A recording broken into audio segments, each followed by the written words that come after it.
Chapter 1. The Signature That Changed Everything. He said it was routine paperwork. I signed without blinking. 2 weeks later, I found out my husband had sold half my company mine, not ours. He called it business. I called it betrayal. My name is Sophia Hartley, founder of Lumina Botanics. And when he tried to sell what I built, I didn't fight with anger. I fought with proof. One video 2 minutes long, and the man who forged my name lost everything he thought he owned. But to understand how we got there, you have to see what trust looked like before it broke. The light in my office that afternoon was soft, the kind of Pacific Northwest sunlight that filtered through clouds instead of fighting them. I remember thinking how peaceful everything looked, how quiet it felt. Lumina. Botanics had just launched its fall skincare line, and boxes of new packaging still lined the hallway. I was reviewing invoices when Ethan showed up without calling ahead. He walked in like he always did, with the easy confidence of someone used to taking up space. His suit was sharp, but the tie was loosened that studied casualness he thought made him look approachable. In his hands was a slim folder. He kissed my cheek, smelled faintly of cedar cologne and stress, and said it was just some paperwork from his office. He called it a business expansion insurance policy. I didn't think twice. After 7 years of marriage, trust had become habit. He explained it was just an additional protection in case of new investors or a product recall. It sounded routine enough, something between our accountants. I signed where he pointed, distracted by a text from my operations manager about a shipment delay. Ethan smiled, thanked me, and tucked the papers back into the folder as if it were the most ordinary transaction in the world. When he left, I felt a small tug of unease, but brushed it away. Ethan was the numbers person, the one who spoke the fluent, clipped language of finance that always made my head ache. I built things, created formulas, oversaw product development. He managed taxes and policies. That was our division of labor, our balance. A week later, I was in the break room when Noah Patel, our marketing director, came in holding his phone.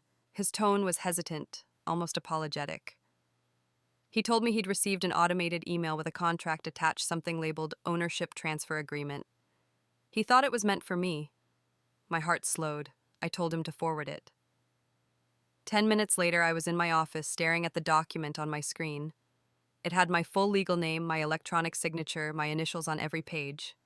The date matched the day Ethan had come by with his folder. The title line read, Transfer of 50% Ownership of Lumina Botanics to Ethan Cross. I felt a strange calm as I scrolled.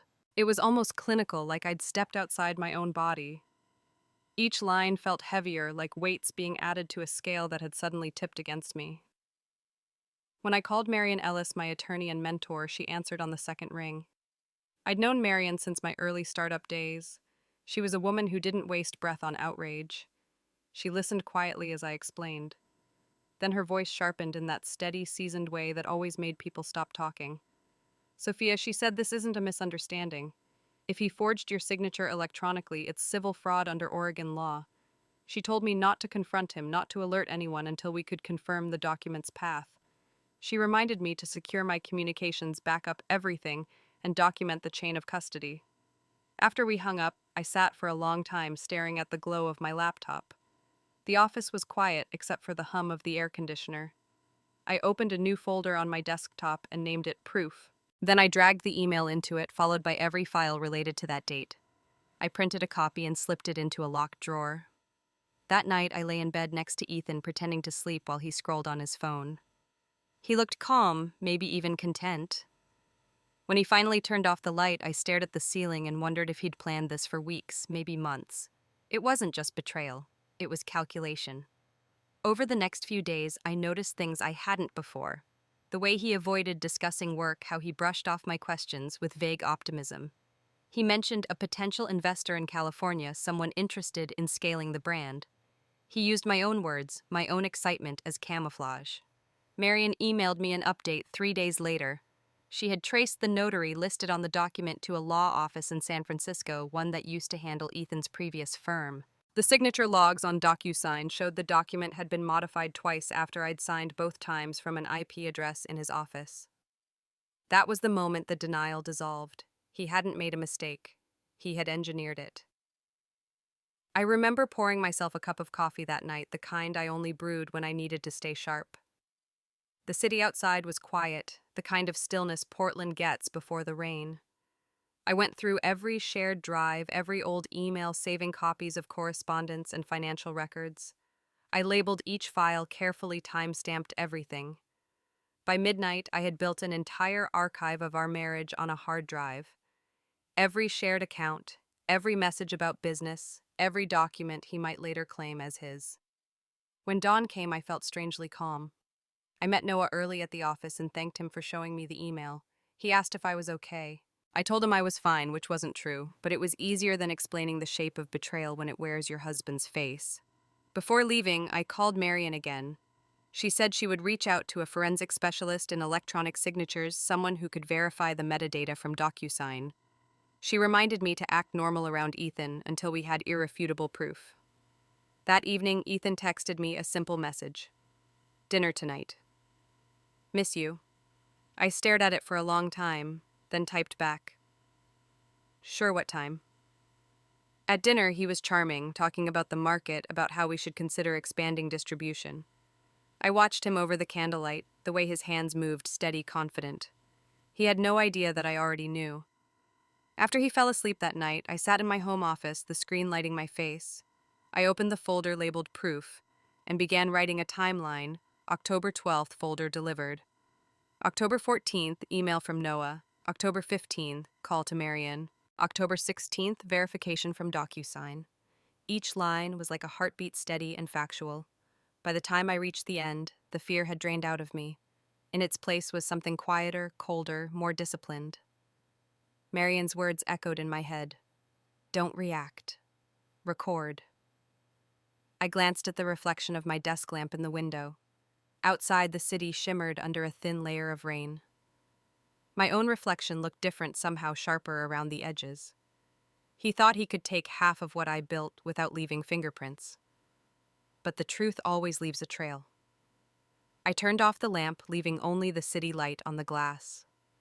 Then, almost without thinking, I whispered to the empty room, "You can sign anything you want, Ethan, but not the ending." And for the first time that week, I almost smiled. If this story touched you, please subscribe and let someone out there feel less alone. Thank you. Chapter 2. The Sale Behind My Back. January came cold and quiet, the kind of Portland winter that smelled of rain and cedar. Work at Lumina never slowed, but beneath the routine I felt the pulse of something hidden, a current of tension I kept buried under spreadsheets and smiles. Ethan was spending more time in San Francisco lately, taking meetings that didn't involve me. He said he was finding potential investors to help us open a Seattle branch. Every time he said us, it sounded less like inclusion and more like control. The morning before his next trip, I arrived early at the office with a small black device in my pocket. Marian had reminded me that Oregon was a one-party consent state. I didn't need Ethan's permission to record a conversation if I was present. I installed a discreet microphone beneath the conference room table, its range enough to capture every word uttered around that glass oval. My hands didn't shake. Fear had been replaced by precision. Later that afternoon, Ethan breezed in wearing a navy suit that smelled faintly of the airport lounge. He told me he had a meeting scheduled with Julian Moore, a venture capitalist from San Francisco who specialized in brand acquisitions. I acted surprised, even impressed. He smiled at that, relieved that I was still the accommodating wife he thought I was. He left early the next morning. By then, Marian had already connected me with a corporate attorney who specialized in intellectual property transfers. Under her direction, I began setting up a new holding company, Lumina Organics Holdings, LLC. The paperwork was tedious but empowering. Every trademark, patent, and formulation we owned was reassigned to the new entity. The official owner was me and only me. When I finished signing the last document, Marian placed a steady hand on mine and said softly that it was smart, not spiteful, to protect what I built. 2 weeks later, Noah stopped by my office with that uneasy look he wore whenever something was wrong. He closed the door quietly before speaking. He said he had seen unusual activity on the shared server. Someone had accessed the customer database using Ethan's old login credentials and downloaded the entire file overnight. I asked him if he could trace the access point. He nodded and said it came from Ethan's personal computer. I thanked him, told him to change the administrative passwords and to keep this between us. Noah hesitated for a moment, then said he was sorry that it had come to this. I smiled faintly and said sometimes the people closest to us test the system first. That evening, Ethan called from San Francisco. He sounded cheerful, told me the meeting with Julian had gone well. He said Julian was thrilled to help us scale. I told him how proud I was of him, how exciting it sounded. My voice was steady, sweet even. When he asked if I wanted to join the next meeting, I said maybe after the expansion plan was drafted. He seemed almost pleased that I was letting him lead. What he didn't know was that I already had the recording. The micro in our conference room had captured every detail of the earlier discussion he'd had with Julian over speakerphone before leaving for California. Ethan had told Julian that I was exhausted, that I wanted to retire from daily operations, that I was looking for a buyer to handle the messy logistics of growth. He painted himself as the practical partner ready to take charge. The part that made my stomach twist was hearing Julian laugh and say that was good news since Ethan's half would be easier to negotiate once the transfer was complete. Ethan's response was a quiet chuckle followed by the sound of a pen clicking. He said she'll never know until it's done. When I replayed the recording for Marian, she leaned back in her chair and shook her head. She said men like that always think paperwork is invisible until someone smarter reads it. She told me to hold steady. By February, the new holding company was fully registered with the state. Lumina's trademarks were now protected under a new umbrella, along with every domain, every patent, every product formula. Ethan still thought he controlled the brand, but he was holding an empty shell. On a Friday morning, Noah came into my office again, this time holding a printed email chain. He said Julian's legal team had sent a draft purchase agreement to our company's general inbox by mistake. The email detailed the sale of 60% of Lumina Botanics for $8 million. The signatures included Julian's attorney and Ethan's digital sign-off. I stared at the paper and felt an odd calm. The fraud was complete, but so was my trap. That afternoon, Marian and I reviewed the details over coffee. She pointed out the obvious flaw. Ethan was selling an entity that no longer owned the brand's intellectual property. Without IP, the sale was worthless. She told me to let the transaction go through to the review stage. The investors' team would discover the discrepancy on their own, and when they did, Ethan's credibility would crumble. A week later, it happened. Julian's firm flagged the missing IP ownership during due diligence. Their legal counsel contacted our trademark office and found that everything logos patents, even the formula rights, belonged to Lumina Organics Holdings, LLC, a company fully owned by me. Julian's assistant sent me a polite email asking for clarification. I wrote back within the hour, attaching certified ownership documents and a brief note. It said I would advise verifying the identity of anyone claiming to represent my brand before proceeding further. Best regards, S. Hartley. By Monday morning, the deal was off. Ethan came home early, his temper barely contained. He slammed his briefcase onto the kitchen counter and demanded to know if I had spoken to anyone about his meeting. I asked which meeting he meant. His voice rose as he accused me of interfering, of planting doubts in Julian's mind. I let him rant until he mentioned a leak inside the company. He said someone must have told Julian about our internal structure, maybe that ex-employee Grace from PR. I asked why he thought Grace would care about his investment deals. He sneered that women talk too much when they feel overlooked. I wanted to laugh at the irony, but didn't. I simply said maybe he should look closer to home for people who underestimate others. The next morning, an emergency board meeting was called. Ethan stormed in first, red-faced and pacing. He accused staff of betrayal, waved printed emails, and demanded explanations. I arrived 10 minutes later carrying a folder. The room went still when I entered. I set the folder on the table and said calmly that before anyone accused anyone else, we should clarify ownership. Then I slid across the trademark certificate bearing my name and the registration number. Ethan froze, his voice faltering. I asked him quietly if he had ever checked who actually owned the Lumina brand. He tried to bluster, said this was temporary, a clerical error, that we were partners.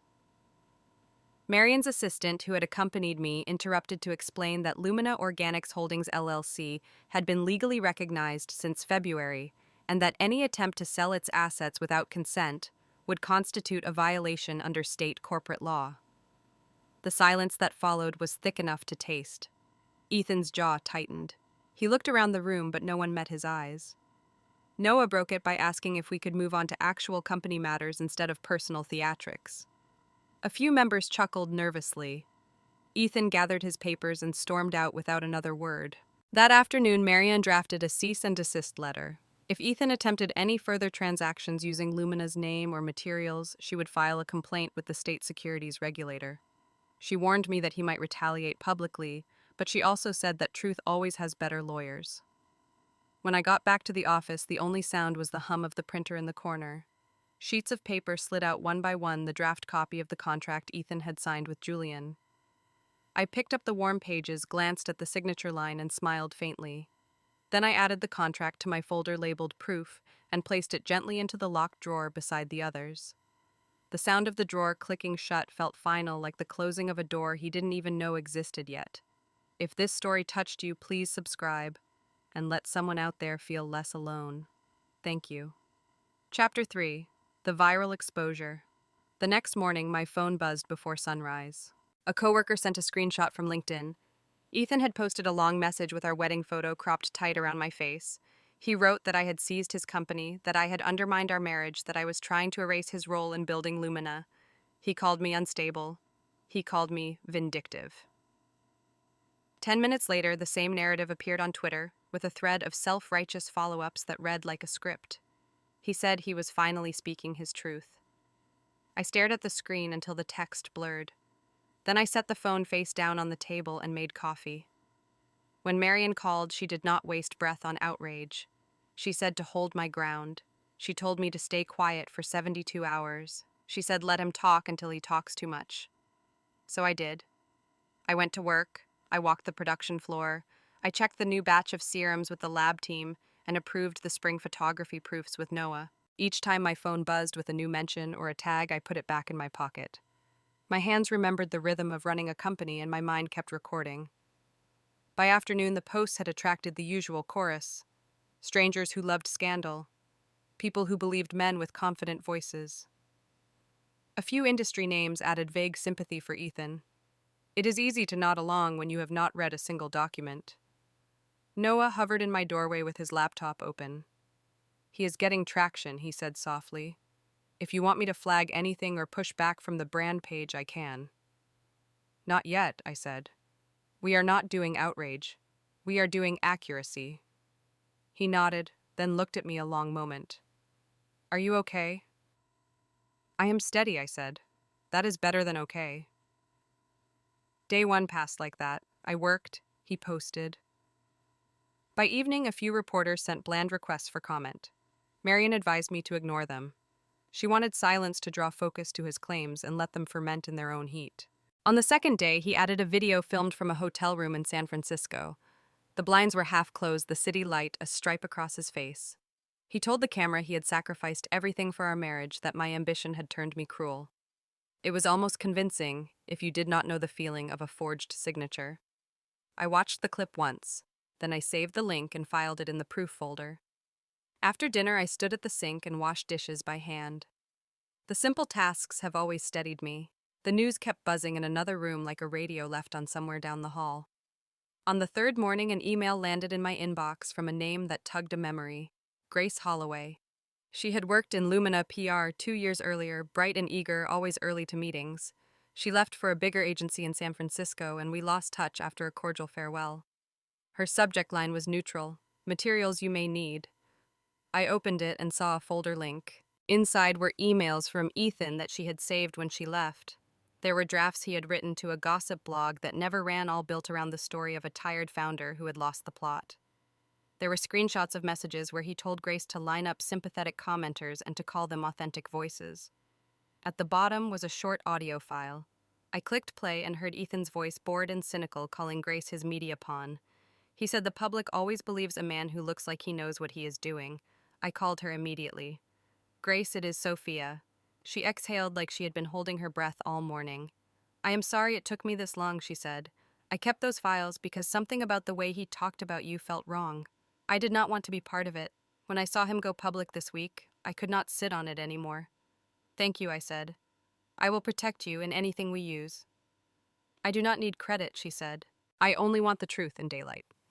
Marion listened to the audio and the emails and told me what could be published without violating any agreement. She marked names for redaction and dates we would blur.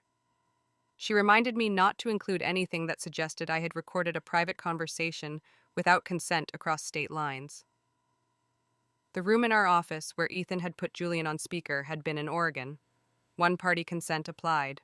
We would use only the portion that referenced his plan to sell the brand before I could stop him with his name and the context visible and with any sensitive personal data removed. That afternoon, Marion asked me to come to her office. On her screen was a rough cut. 2 minutes. Clean. Spare. My voice plain and steady. Over B-roll of our production line and our trademark certificates, I read from the contract Ethan had tried to enforce. I read the lines that moved 50% of my company to him, with an electronic signature that the DocuSign log later showed had been altered from his office. The video cut to a screenshot of the due diligence email from Julian's counsel flagging that Lumina's intellectual property was already owned by Lumina Organics Holdings. Then a small waveform appeared and the audio played. Ethan's voice unmistakable, amused, and careless. He said he would sell the brand before I knew. I watched myself say the title at the end. Proof, not rage. I did not sound angry. I sounded tired of pretending that decency alone keeps people honest. We scheduled the post for the next morning at 9 a.m. Pacific. I slept for 5 hours and woke before dawn. Noah met me in the office with coffee and a quiet nod. The lab team gathered near the screen. It felt like a launch day, except the product was truth. At 9 a.m., the video went live on our brand page and on my personal account. For 20 minutes, nothing much happened, then a small ripple. A retweet from a journalist who worked the business beat. A reply from a founder I respected asking calm questions and thanking me for including documents. The ripple became a current. By noon, the hashtag that Noah had suggested in a private message was everywhere. Proof Not Rage climbed into the top 5 on Twitter. People began posting their own stories of forged agreements and weaponized charm. Lawyers added threads explaining how electronic signatures work and what metadata means.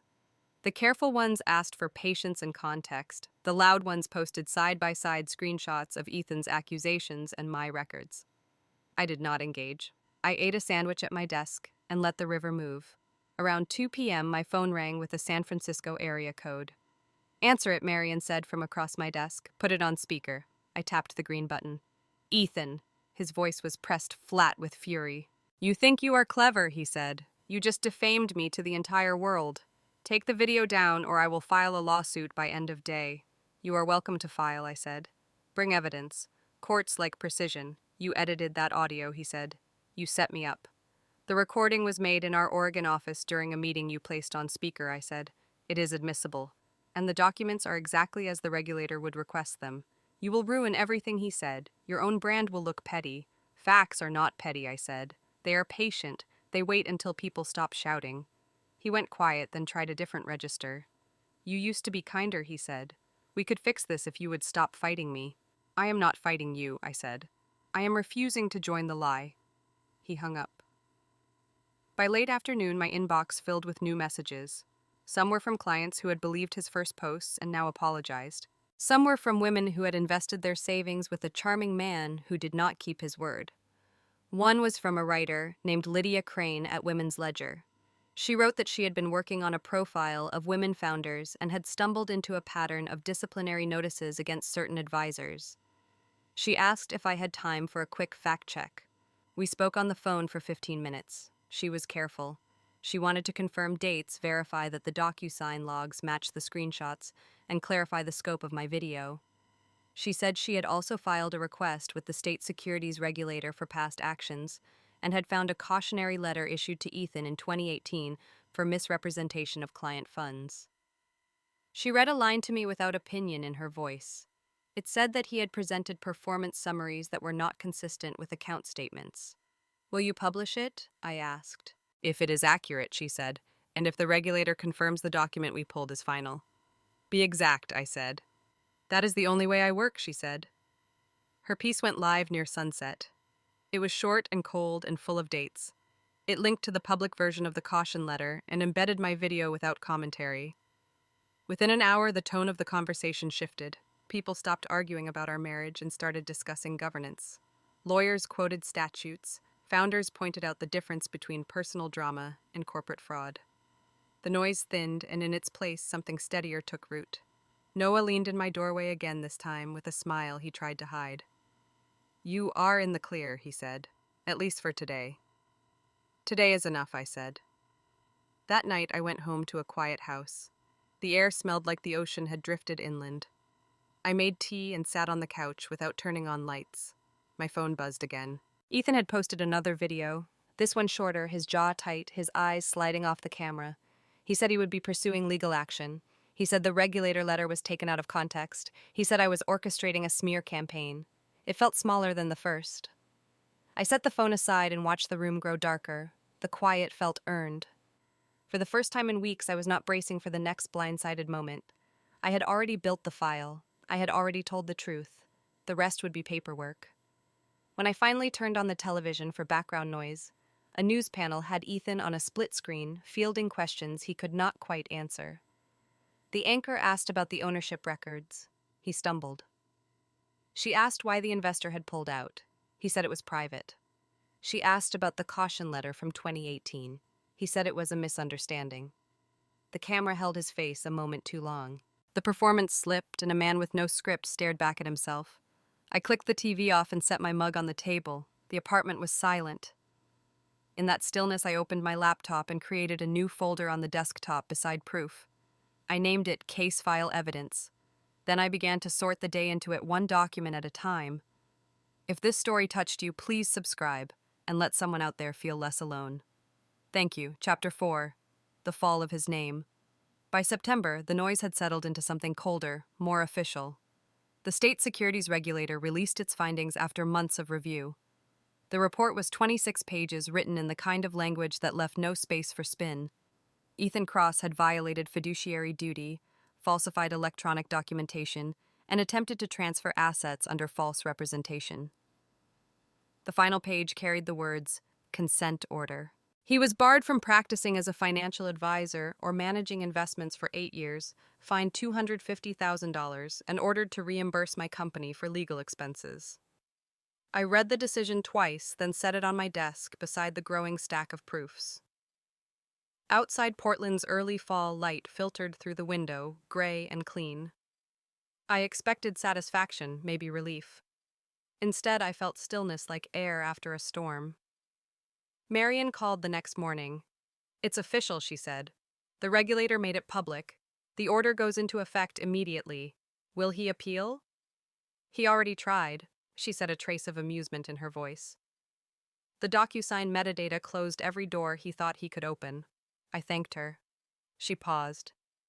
You did what most people only imagine doing, she said quietly. You stayed patient. Ethan's name began to vanish from professional directories that week. His firm's website went dark, replaced by a blank page that read temporarily unavailable. But he wasn't ready to disappear. 2 days later, a producer from Financial Talk Today reached out asking if I would appear on a live segment alongside him. I declined. Marion advised against it. I didn't need to debate him. The documents already had. That Friday, I watched the broadcast from my office. Ethan sat under studio lights, his suit too tight, his eyes glossy. The host, polite but sharp, introduced Lydia Crane as a guest analyst. She had her notes stacked neatly in front of her the way people do when they already know the outcome. The host asked Ethan to explain the regulator's decision. He said the process was biased, that his signature logs were misinterpreted, that the accusations were exaggerated by my influence. His voice quivered around the edges, a tremor of practiced indignation. Then Lydia spoke. Mr. Cross hasn't lost because of media narratives, she said calmly. He lost because of the evidence. These documents are public record. She held up the final page of the consent order, the state seal visible under studio lighting. The host leaned forward. Ethan tried to interrupt, but his microphone caught the rasp in his throat. Lydia turned to him, her tone unshaken. You didn't lose to a headline, she said. You lost to the truth in writing. The silence that followed was longer than any broadcast producer wanted. The camera panned awkwardly to the host, who thanked everyone and cut to commercial. I closed my laptop and sat for a while, the hum of the air vent steady in the quiet room. That night, Noah came by with a bottle of cider. He set it on the counter and said simply, "He's finished." I didn't want him destroyed, I said. I just wanted what's mine back. Sometimes those are the same thing, he said softly. Work became busy again. The scandal, once a shadow over Lumina, turned into a distant noise we could tune out. Orders picked up, retailers asked for new collaborations, and I finally had the bandwidth to focus on expansion. Elena Vega, my closest friend from college and now a brand consultant, flew up from Los Angeles to help with the rebranding campaign. We spent late nights in the studio brainstorming the next chapter for Lumina. The concept we landed on felt right from the first sketch, built by women who don't need permission. The campaign featured real employees, not models. Noah shot behind-the-scenes footage while Elena directed the visuals. The taglines were printed in white on matte black packaging, clean and defiant. It wasn't a clap back. It was a statement of continuity. During one of the planning sessions, Elena looked at me over her laptop. "You could go national with this," she said. "Investors will come knocking again." "I'm not ready for investors," I said. "I'm ready for stability." She smiled. "You always were the quiet kind of powerful."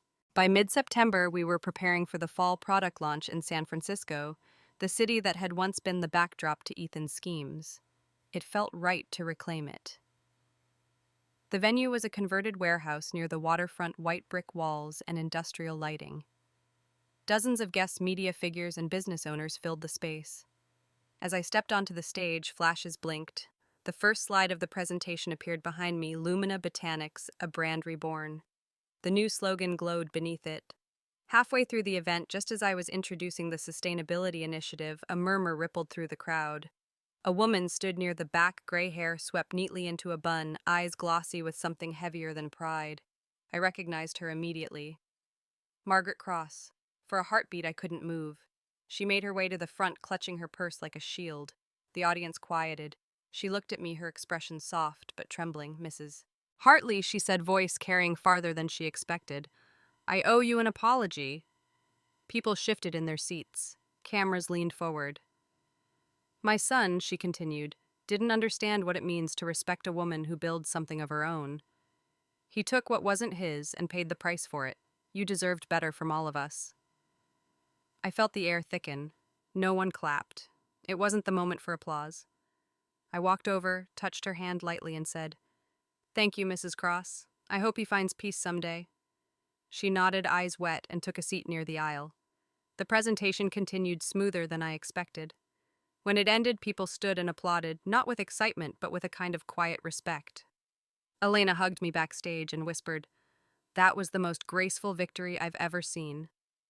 After the launch, reporters wrote about Lumina's comeback, about the tagline and the women behind it.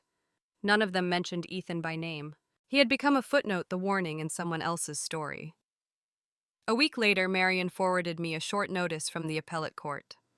Ethan's motion for review had been denied. The decision cited the integrity of electronic evidence, the verified DocuSign data, and the previous regulatory findings. He had exhausted every option. That evening, I took a walk through the city.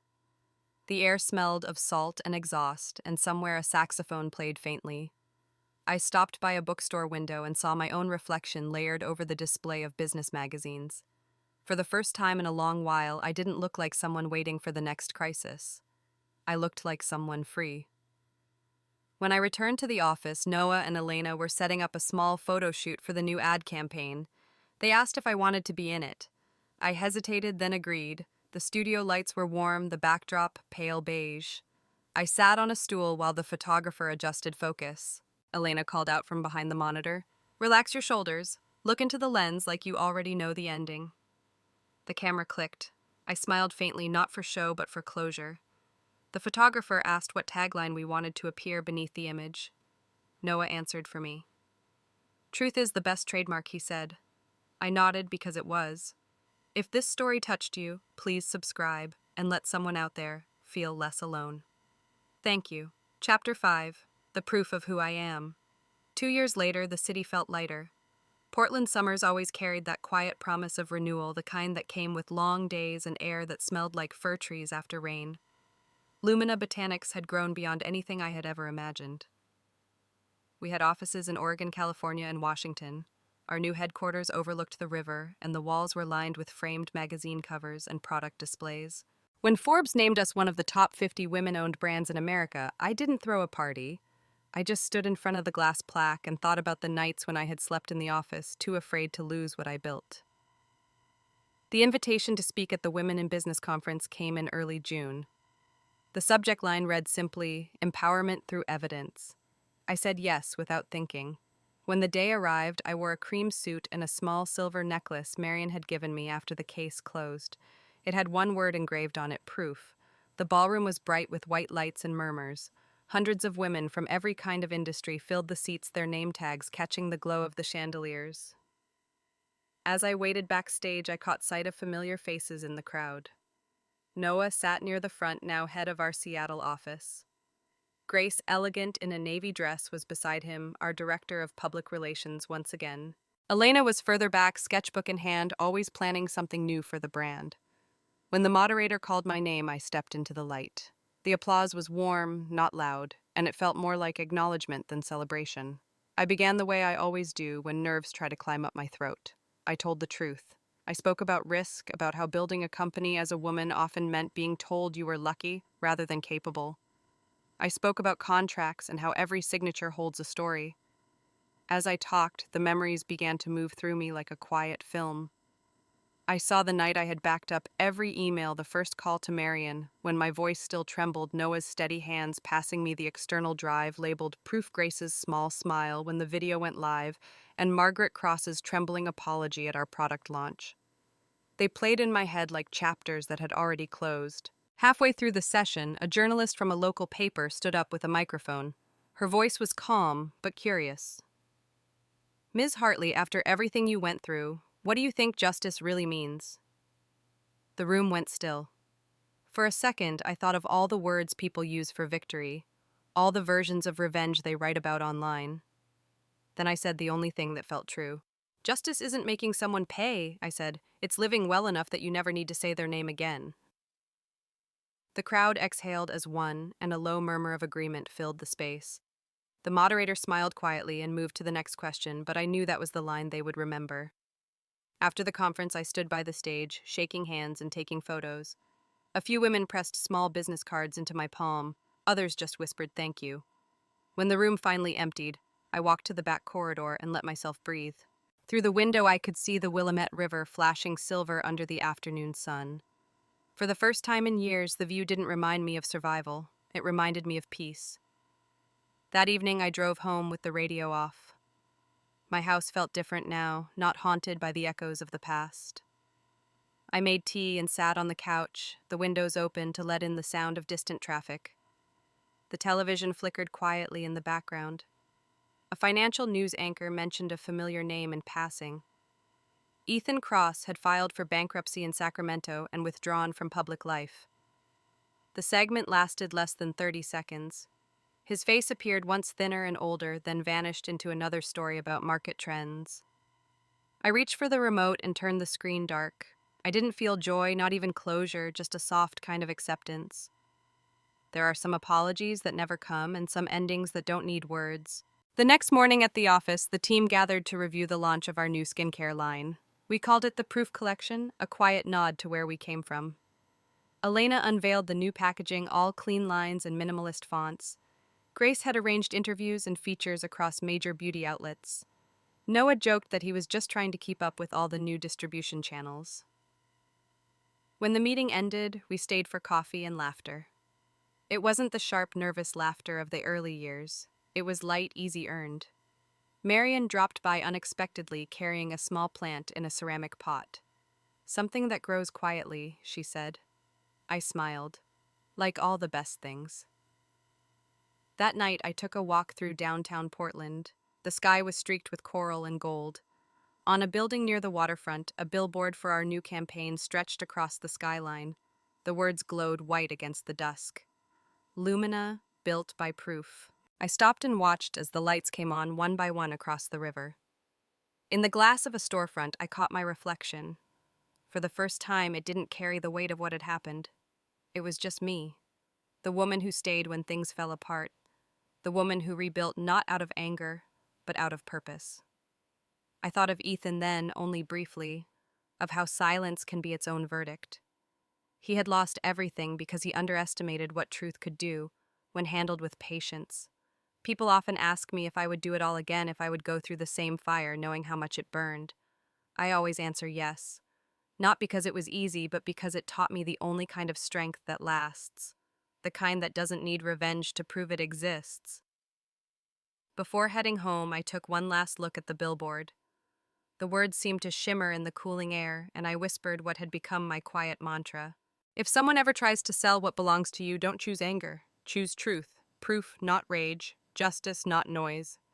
Then I turned away and walked toward the fading light, the city humming softly behind me, the sound of a life reclaimed at last.